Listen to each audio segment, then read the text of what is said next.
video, and in this video we're going to be looking at carboxylic acids in our IGCSE organic chemistry series.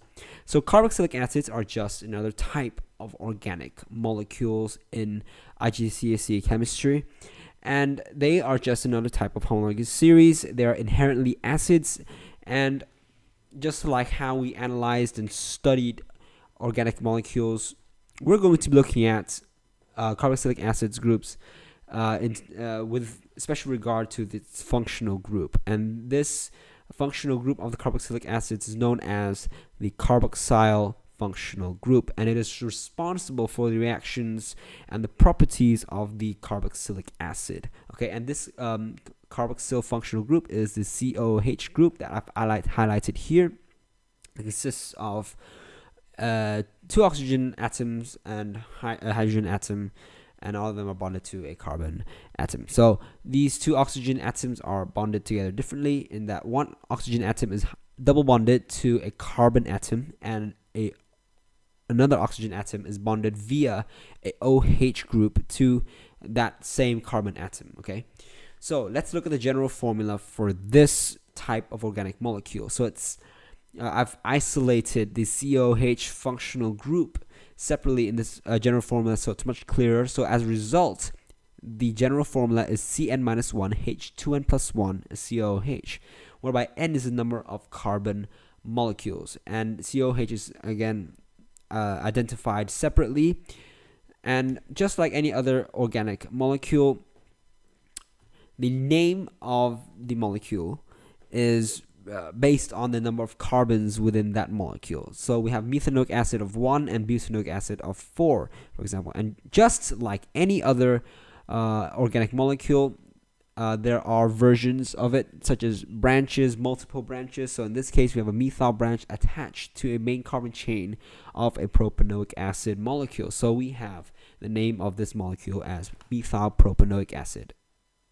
So as I said before, the carboxyl group, functional group of the carboxylic acid, is responsible for the properties of the acid and also the reactions. So let's first look at the physical properties of this type of organic molecule. So it has a high boiling point, higher than most other compounds of the same number of carbons.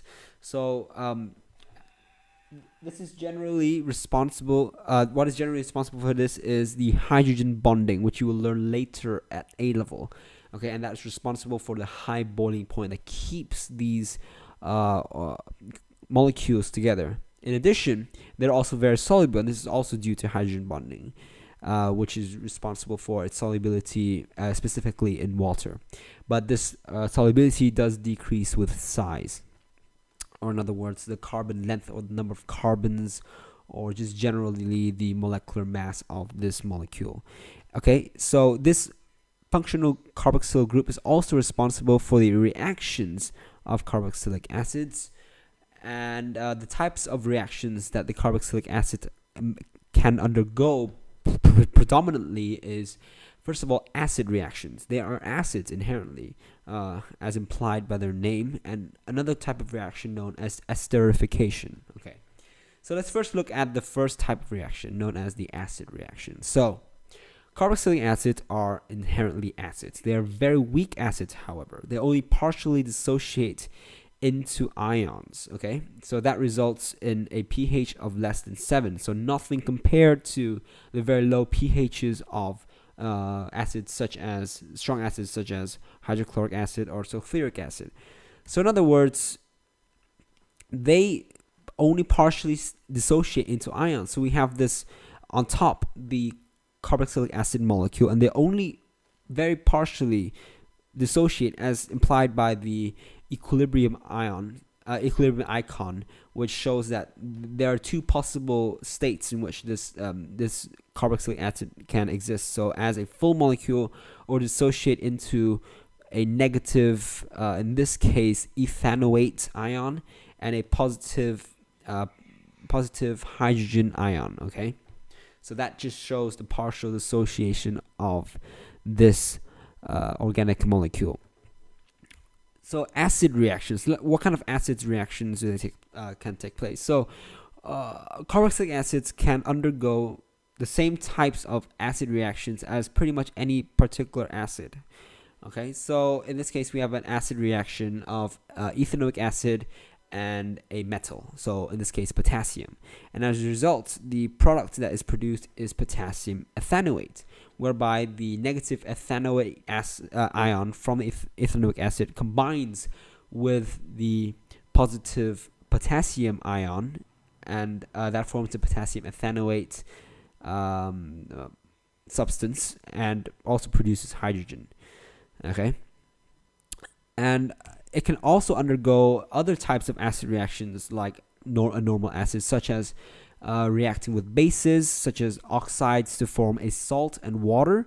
So we know an acid can react with the bases to form salt and water, and also reacts with a carbonate to form salt, water, and carbon dioxide. So just like how sulfuric acid or hydrochloric acid may react with calcium carbonate. Okay, so it is an acid basically. And the other type of reaction that it can undergo is esterification. In other words, the production of esters. Okay, and this is basically when a carboxylic acid reacts with an alcohol.